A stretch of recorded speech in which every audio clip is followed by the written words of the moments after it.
જોવા આવ્યા ત્યારે કેટલું આખું ઘર ડાયું થતું હતું અને આની મમ્મી તો પાછી કેટલું બોલતી, અમારા દીકરાને ઇંગ્લિશ સિવાય ફાવતું નથી. અહીંયા આવ્યા પછી ખબર પડી ઇંગ્લિશ સિવાય ફાવતું નથી આને. અરે એક જણો ઘરે જમવા બેઠો ને આમ બેન સારા હતા, તે લાઈવ હમણાં મેં રોટલી ગરમા ગરમ પીરસતા જતા હતા, રોટલી વણતા જાય, પાછા ઓલો બેઠો ગરમા ગરમ ખાતો જાય. અને બેન એટલા બધા ડાયા સાહેબ, બબે રોટલી સ્પેરમાં ત્યાં રહે, હજી ઓલી છેદ ઠરીને ખાતા જેવી થાય ને એ હજી ન જમી લેતા બીજી રોટલી આવી ગઈ હોય. બેન એટલા ડાયા. એમાં ઓલે રોટલી તોડી તો એમાં વાળ નીકળ્યો. આ રોટલીમાં વાળ ને આ બધું લગ્ન પછી 20 વર્ષે દેખાયો. તાજા હોય ત્યારે કચ્છું ન દેખાય. હા, તું મારી છે કે તમે મારા છો, તું મારી છે, તમે મારા છો. 20 વર્ષ પછી તમે તું નીકળી જાય, મારા મારી એટલું થાય.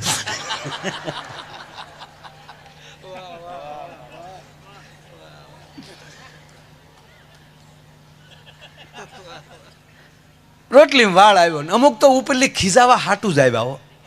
અમુક તો એવા ખીજાતા હોય આપણે એમ થાય કે હદ કર્યા ને. એક છોકરાનું એનો બાપો એટલો મારે, છોકરો તે તમને કહું કેટલા વર્ષનો હોય છે, કેટલા વર્ષનો કહેવું, 17 વર્ષનો ઢગો, હતરેશ 17 વર્ષનો, એને એના બાપા મારે એટલે કેવું ભૂંડું લાગે. ઓલોય પાડા ઘોડે કરે, એ બાપા વેવા દો. દર્શનાબેન વાઘેલાને ગણેશજીના સિક્કાની ભેટ શ્રી કૌશિકભાઈ નાચતે. આવા સિક્કાની ભેટ છે ને અમે ગામની દીકરી તે રહી છે ના કાકાએ. એ દીકરીઓને જે ભેટ આપવાની છે એ જ ભેટ દીકરી તરીકે આપવાની. બહુ સરસ. વાહ, આપણે 17 વર્ષ હતા ને, હા વળજો, 17 વર્ષનો ભડભાદન, એને એનો બાપો મારે. પાડોશી કૂદીને આવ્યા, કૌશિકભાઈ જેવા હારા માણા ભાળી ગયા. ક્યાં ગયા એ પાછા? હા, એક ગયા એને કે ભાઈ છોકરાને શું કામ મારો છે? આવો જુવાન છોકરો 17 વર્ષનો શું કામ મારો? તાકે આવતીકાલે મારા દીકરાનું 12માનું પરિણામ છે. 12માની પરીક્ષા આપેલી છોકરે, આવતીકાલે 12માનું પરિણામ આવવાનું છે એટલે. તક પણ આવતીકાલે છે તો આજ હું કામ મારો છો? તક કાલે હું 12 ગામ જવાનો છું. કેટલો બાપુજીને ભરોસો છે કે ઉડ્યો જ હોય ને એટલે આજ ભૂકા કાઢ લો. એમાં આમ રોટલી તોડી અંદરથી વાળ નીકળ્યો ને મીડો રાડ્યું નાખવા. આખું છે કોડિયું છે, આ વાળ આવ્યો રોટલીમાં. તેની પત્નીએ કીધું તો પણ મૂકી જો ને બાજુમાં, હું રોટલી બનાવું છું, બીજી આવે જ છે, મૂકી જો સાઈડમાં. મૂકી ગયો એટલે રોટલી આમ બગાડવાની, આવી રીતે લોટ બગાડવાનો. અમુક તો લોભીના પેટના હાવ મારા.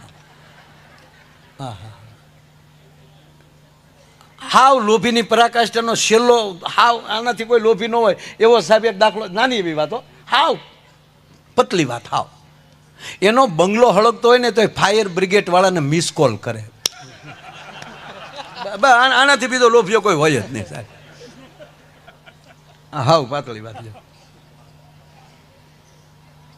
એટલે ખીજાણો આવી રીતે લોટ બગાડવાનો. એની પત્ની કીધું તમને પગે લાગો, મૂકી ગયો ને હવે આવી ગયો છે તો હવે બપોર છે, ગરમી છે અને મારો હાથ જ આમ ને હવે તો ઉંમર એટલે વાળ ખરતા હોય. હા,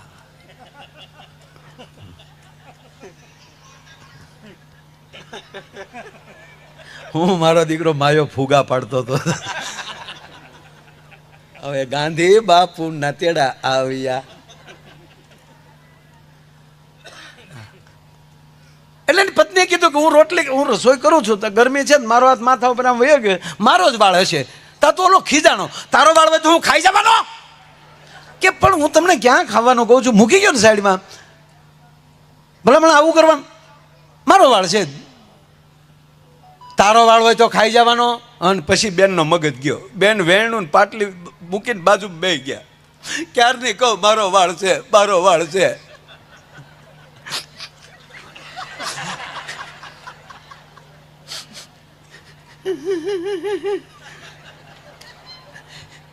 મારો વાળ છે. હવે તમને આ વાળ નથી ગમતો ને? ગુગુ જોવા આવ્યા ત્યારે કેટલું આખું ઘર ડાયું થતું હતું અને આની મમ્મી તો પાછી કેટલું બોલતી, અમારા દીકરાને ઇંગ્લિશ સિવાય ફાવતું નથી. અહીંયા આવ્યા પછી ખબર પડી ઇંગ્લિશ સિવાય ફાવતું નથી આને.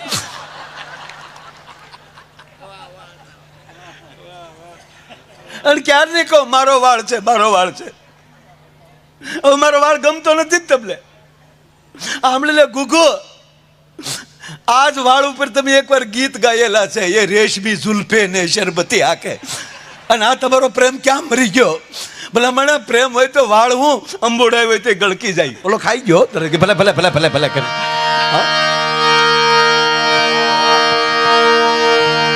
સાહેબ આવો જે ભાવ જે છે, આપણી કુળદેવી આપણી માં છે, આપણી જન્મ દેનારી માં છે, ઉમા છે, આપણી અર્ધાંગના પત્ની છે, એ તમારા ઘરની અન્નપૂર્ણા છે. અને તમારા ઘરે જે ફરાક પહેરીને નાની નાની દીકરી રમી રહી છે ને, એ તમારા ઘરની સરસ્વતી છે. અને મને આનંદ એ છે કે સનાલાલભાઈએ આ ગામની દીકરીઓનું સ્વાગત કર્યું છે. ગણેશજીની સરસ પ્રતિમા નાની આપીને, અને જ્યારે દર્શનાબેન અહીંયા પધાર્યા છે ત્યારે એને પણ ગામના દીકરી સમજી અને સનાલાલભાઈની પરિવાર એને પણ ગણેશજીની મૂર્તિ પ્રતિમા આપીને એનું સન્માન કરવા ઈચ્છે છે. આ ખરેખર એટલે મૂળ વાત એ છે કે આ દેશ છે એનું સન્માન કરે. માટે આવી મોજ મારે મોજ મારે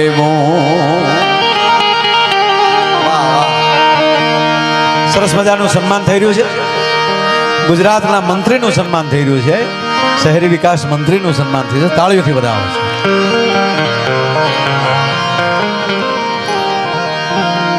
બહુ અચ્છે. હમણાં અમારે મોદી સાહેબ ભાવનગર પધાર્યા અને મારો કાર્યક્રમ હતો. સાહેબ આવે ત્યાં સુધી પ્રોગ્રામ મારે કરવાનો હતો, મારો પ્રોગ્રામ હતો. પછી સાહેબને નીકળવાનું હતું ત્યારે મળ્યા. તે અમે બે આમ જે સાહેબનો પ્રોટોકોલ હોય ને કે આમ દૂર ઊભું રહેવાનું, એટલે અમે તો આપણે દૂર ઊભા હતા. પણ સાહેબ જોઈ ગયા એટલે ત્રીજે જ પગથિયેથી શું માયાભાઈ કરીને આનંદ કર્યો. ને અમે બે આમ હાથ પકડેલા ને, અમારા બેના એક એક હાથ આમને, બે એટલા બધા હસીએ છીએ. એ ફોટો એટલો બધો મીડિયામાં આવ્યો. પછી મોદી સાહેબ ભાવનગર શું કામ આવ્યા એ કરતા મીડિયાવાળા એ પૂછતા તમે બે વાતું શું કરતા હતા એ કહો. એટલે પણ અમે દાંત કે છે એ તમે મેં કીધું એ તો નહીં કહું. પણ મારે કહેવું છે એ સાહેબ કે એને આગલી રાતે આપણા ભૂપેન્દ્રભાઈ, આપણા ગુજરાતના મુખ્યમંત્રી, એ ભાવનગર રાતે આવી ગયા હતા. અને ત્યારે અમે જ્યારે બેઠા અને ત્યારે મેં એક વાત કરી, આ સાહેબને બેઠા છે એટલે કહું. તમને એમ થાય કે આ બધાને અમે મળતા હશું તો કંઈક બીજી વાત. ના, અમે અમારી ફરજ પૂરી કરીએ છીએ. એક કલાકારની ફરજ શું હોય? મેં સાહેબને એવું કીધું, ભાવનગરના 2-3 પ્રસંગ કીધા. ભાવનગરનો નિયમ હતો સાહેબ. ભાવનગર મહારાજ કૃષ્ણકુમાર સિંહજી છેલ્લા રાજવી અને સરદાર વલ્લભભાઈ પટેલ આખા દેશમાં પરિક્રમા કરતા હતા. ભક્તિ ફેરી લઈને નીકળ્યો હતો એ માણસ દેશને એક કરવા માટે. અને જ્યારે ભાવનગર પધાર્યા ત્યારે 1800 પાદરના ધણી કૃષ્ણકુમાર સિંહજીએ એનું સ્વાગત કરી અને એટલું કીધું હતું કે વલ્લભભાઈ પહેલા વહેલા 1800 પાદર હું તમને આપું છું. પેલું ભાવનગર સાહેબને તો ખબર છે, પણ એ મેં વાત કરી. પણ મેં વાત આ કરી કે સાહેબ નિયમ એ હતો કે કોઈ પણની ચોરી થઈ હોય 1800 પાદરમાં 2 મહિના સુધી એની તપાસ ચાલે. અને 2 મહિનામાં એ ચોરી કરેલો માલ ન પકડાય તો જે વસ્તુ જે ચોરાણું હોય એ જે વસ્તુ કે ભાવનગર 3 મહિને આપી દેતું હતું. ભાવનગરના રાજમાંથી મળી જાય. પછી સાહેબ આઝાદી આવી ગઈ. સાંભળજો. અને અમારા દિહોરના એક ખેડૂના દીકરાની ખબર નહોતી કે આઝાદી આવી ગઈ, એને ખબર નહોતી. અને મહારાજ સાહેબને કૃષ્ણકુમાર સિંહજીને મદ્રાસના રાજ્યપાલ ગવર્નર બનાવ્યા હતા ત્યારે આઝાદી આવી ત્યારે. એટલે આને ચોરી થઈ એ નીલમબાગમાં આવી, રાજદરબારમાં આવીને જે પરિવારમાં આવીને લખાવી ગયા હતા. પછી આ ધક્કા ખાય એટલે જ્યારે જાય ત્યાં કે તો બાપુ તો મહારાજ સાહેબ તો મદ્રાસ છે, એ 3 મહિના થયા ત્યારે ખેડૂએ કીધું કે મને એ તો કયો કે મહારાજ સાહેબ ક્યારે આવશે તાકી નક્કી ન હોય ભાઈ, એ તો હવે મદ્રાસ રહી છે. અને આ માણસ ટ્રેનમાં બેસતો બેસતો 15 દિવસે મદ્રાસ પહોંચ્યો. આ ખેડૂ નાજીને કોઈએ કીધું કે ભાવનગર વિસ્તારના એક ખેડૂ ભાઈ આવ્યા છે અને સર આપને મળવું છે. એટલે મહારાજ સાહેબને એવું થયું કે કદાચ આ બાજુ રામેશ્વર કે દક્ષિણ બાજુ કંઈક યાત્રાએ આવ્યા હશે, એટલે બોલાવો. એને બોલાવ્યા. મહારાજ સાહેબે કીધું પધારો. યાત્રાએ આવ્યા હતા બાપા? કે ના, આપને મળવા આવ્યો છું. મને મળવા? હા બાપુ. મળવાનું કારણ? બાપુ 3 મહિના થઈ ગયા મારા બળદ ચોરાણા. 3 મહિના થઈ ગયા. હા બાપુ, હું નીલમબાગમાં જાઉં, આપણા દરબાર ભાવનગર જાઓ અને તો એમ કે બધા મદ્રાસ છે, એટલે બાપુ અહીંયા તમને કહેવા આવ્યો 3 મહિના થઈ ગયા, હવે મને મારા બળદની રકમ મળી જવી જોઈએ. કેટલા ના હતા એ વખતે? 100-150 રૂપિયાની બળદની જોડ. એટલા રકમ આપી મહારાજ સાહેબે. લે ભાઈ, આવવા જવાનો ખર્ચો આપ્યો. આ ભૂપેન્દ્રભાઈ મેં બેઠા બેઠા વાત કરી છે. ઋષિકેશભાઈ બેઠા હતા, જીતુભાઈ વાઘાણી હતા, કનુભાઈ દેસાઈ હતા. સાહેબ, આ રાજાઓની વાતો આઝાદી વયા ગયા પછી હજી અમારા હૃદયમાંથી નીકળતી નથી. એટલા આપી દીધા, રકમ આપી દીધી. પછી મહારાજ સાહેબે કીધું કે તારા બળદકાર જ ચોરાડા હતા? કે બાપુ રાતે નિરણ કરી વાડીએ અને હું સૂઈ ગયો અને મને નીંદર આવી ગઈ એટલે રાતના મારા બળદ ચોરાડા. એ કે તારા બળદ રાતના ચોરાડા ને? તાક હા. તાક હા ભાઈ ભાઈ, અમે તો જાગતા હતા ને 1800 પાદર આપી દીધા. હવે હું રાજા નથી, હું તમારી જેવી રહી જ છું, પણ તમે મારી પાસે આવ્યા છો. એટલે એમ કરીને બે ત્રણ જે વાત જે કરી. હવે મારા જ ગામમાં શ્રાવણ મહિના પહેલા હું ને જીતુભાઈ, આપ સાહેબ જ્યારે પધાર્યા ત્યારે અમે મારી ગાડીમાં, જીતુભાઈ ત્યારે 3 વર્ષ પહેલા શિક્ષણ મંત્રી હતા. અને જીતુભાઈને અમે આ 2 મહિના પહેલાની વાત કરું. મારા ગામની સ્કૂલ પાસેથી અમે નીકળ્યા અને મારા ગામના વિદ્યાર્થી જોઈ ગયા તો સાહેબ વિદ્યાર્થી બોલ્યા કે આપણા શિક્ષણ મંત્રી જાય. એટલે ભૂપેન્દ્રભાઈને એમ કહેતો હતો કે સાહેબ, એ 3 વર્ષ વયા ગયા હોય, છોકરાઓને ન ખબર હોય છતાં વિદ્યાર્થીને ખબર હોય કે આ મારો શિક્ષણ મંત્રી છે. એમાં દેશનો કિસાન દોડવો જોવે કે મારો કિસાન મંત્રી જાય છે, મારો કિસાન મંત્રી જાય છે. આવી વાત કરી તો આ વખતે એને કિસાન મંત્રી બને. મારો કહેવાનો અર્થ એટલે મેં એ કીધું કે એવી સાપુ મૂકતા જાઓ. પાત્ર તમને મળ્યું છે, તમને એવી રીતે ભજવી લ્યો. મને કલાકારીનું પાત્ર મળ્યું છે, મારે ભજવી લેવાય તમારી સામે. પછી હું અહીંયા આવીને એમ કહું મને મૂડ નથી ને. એક બાજુ ડોક્ટરે એવું કીધું હુમલો ચાલુ છે, તાત્કાલિક નીકળવું પડે. મેં કીધું મારું ઓડિયન્સ આવી ગયેલું છે અને હવે તમે મને કહો કે અહીંયા એડ મૂકી નો મેળ આવે સાહેબ. મને મારો કાર્યક્રમ પહેલા કરી લેવાય કે મારી ફરજ ન ચૂકવા દે. મૃત્યુ તો છે એકવાર, પણ મોકો જે મળ્યો છે આવી રીતે બેસવાનો. ચનાલાલભાઈ પરિવારને મારા પરિવારને હું લેના દેના? હું આયરનો દીકરો ત્યાં રહું. અહીં શું કામ? એક મને ફરજ ભગવાને આપી છે અને મને અહીંયા બેસવાનો મોકો આપ્યો છે, એ મારે ભજવી લેવાય. અમારા ભાવનગરની વાત બીજી કરી દો. ભાવનગરમાં મૂળજી આશારામ નાટક કંપની નાટક રમવા આવી અને મહારાજ સાહેબને આમંત્રણ આપ્યું કે બાપુ નાટક જોવા પધારજો. મોતીબાગમાં નાટક. મોહન મારવાડી, કાઠિયાવાડી કબૂતરનું બિરુદ મળેલું એને, મોહન મારવાડી. મૂળજી આશારામ નાટક કંપનીનું નામ હતું. મૂળજી આશારામ મૂળ લીમડાના, હનુભાના લીમડાના. અને મહારાજ સાહેબ આપ બેઠા છો એમ બેઠેલા ઓડિયન્સમાં, બેઠક લાગી ગયેલી અને મોહન મારવાડી રાજા ભરતરી બનીને પટેલ સાહેબ સ્ટેજ ઉપર આવ્યો અને મોહન મારવાડીની જે અદા જોઈ કે આ બે હું ભરતરીઓ ભાઈ ભાઈ ભાઈ, બોલવાની લઢણ, હાલવાની છટા. એ ભાવનગર મહારાજ સાહેબને પોરહના પલ્લા ચડ્યા. એ પગમાં હોનાનો, હવા શેર હોનાનો તોડો પગમાં પહેરેલો હતો. એ હવા શેર, એ સમયનું હવા શેર હોનો, જ્યાં ઓડિયન્સમાંથી પાઈ જાતી હતી, ઓડિયન્સમાંથી પૈસો જાતો. અને એ ટાણે મહારાજ સાહેબે સ્ટેજ ઉપર હોનાના તોડાનો ઘા કર્યો. લે મોહન, શાબાશ શાબાશ મોહન. અને એ જ ટાણે એ ભાવનગરના સ્ટેજ ઉપર મોહનના પગ થંભી ગયા હતા અને હાથ જોડીને એટલું કીધું, દરબાર આપના કોઈ માણસને કયો આ તોડો લઈ લે, હે? આપના કોઈ માણસને કયો આ તોડો લઈ લે. માફ કરજો બાપુ, આપનું અપમાન નથી કરતો. તમે ખાલી 18 પાદરના ધણી છો, હું 92 લાખ માળવાનો ધણી થઈને ટેજ માથે આવ્યો છું. બાપુ હું તમારું દાન લઉં તો મેં વે ભજવો ન કહેવાય, વે લજવો કહેવાય. કે મોહન તું કલાકાર છો, બાપુ કલાકાર હા છો. આ પોશાક ઉતારી આગળ હેઠો આવું, તારા ચરણમાં માથું નાખી દઉં એટલું નહીં. એ ગંગા જળિયા, આ જીભથી મોહન તારા પગના તળિયા ચાટી લે. કલાકાર છું, પણ અત્યારે મારી માથે સિરતાજ રાજા ભરથરીનો છે, મારથી ઝુકાય નહીં. શાબાશ મોહન, શાબાશ, ધન્ય છે બેટા. મારો કહેવાનો અર્થ, જ્યાં એક પાત્ર મળી જાય એ ભજવી લેજો.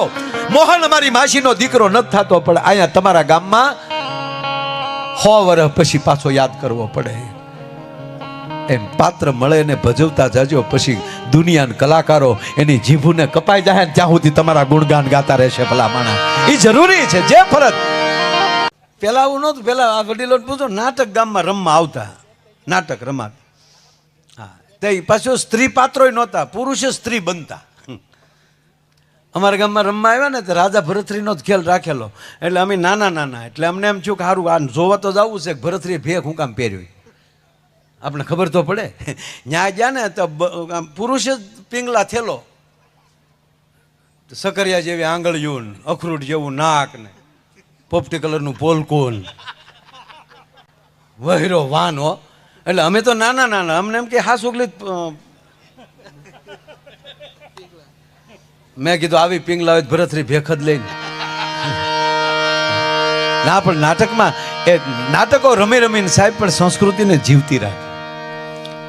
નાટકમાં નાટક થતા. એક જગ્યાએ નાટક રમવા આવ્યા ને એટલે પેલા ઓલો ડાગલો આવે, હાથમાં મશાલ હોય, એ ભલા મોરી રામા ભલા મોરી વગાડીમાં ઘડીક તું મીડ્યો તબલા પાછો થોડું કરો આવે ને ડાગલો મશાલ હાથમાં. આમ ત્યારે કઈ લાઇટું નહોતી, મસાલું રાખતા. એમાં ઓડિયન્સમાંથી એક જણાએ હાથ કર્યો, અહીંયા આવે જ્યાં હોય અહીંયા ડાગલાને જવાનું હોય, કોઈક ફાળો લે. તાને હું છું હજી પડમાં આવ્યો એ ભેગું ગામ સારું લાગ્યો, સીધો એ કે બોલાયો કાંઈક દેવા માટે. ત્યાં તો ડાગલો કૂદીને વશમાં ગયો. બોલાય ત્યાં બાજુમાં ગયો ને કીધું મસાલ હેઠી રાખ. એટલે ઓલે હેઠી, હજી હેઠી કરી, ઓલે હાવ હેઠી કરી. ઓલા ખિસ્સામાં બીડી કાઢીને મસાલે હળગાવી લીધી. ઓલાને કે નીકળ. ડાગલો સીધો પાછળનો જે ડ્રેસિંગનો માંડવો કરેલો હતો ને એમાં ઓલાને કે પોટકા બાંધો, કે નાટક ઘરે જઈને કરજો. તાકે કેમ આપણી મસાલે બીડીઓ હળગાવે, ગામમાં મરી જાય તો 1 રૂપિયો ન મળે, નીકળો. એની વાતો ન રહે સાહેબ. મારો કહેવાનો અર્થ, મારે ઘણી બધી તમારે આગળ જોક્સ કે આનંદ કરવો છે, પણ એની વચ્ચે કંઈક મીઠી વાતો કરવી છે.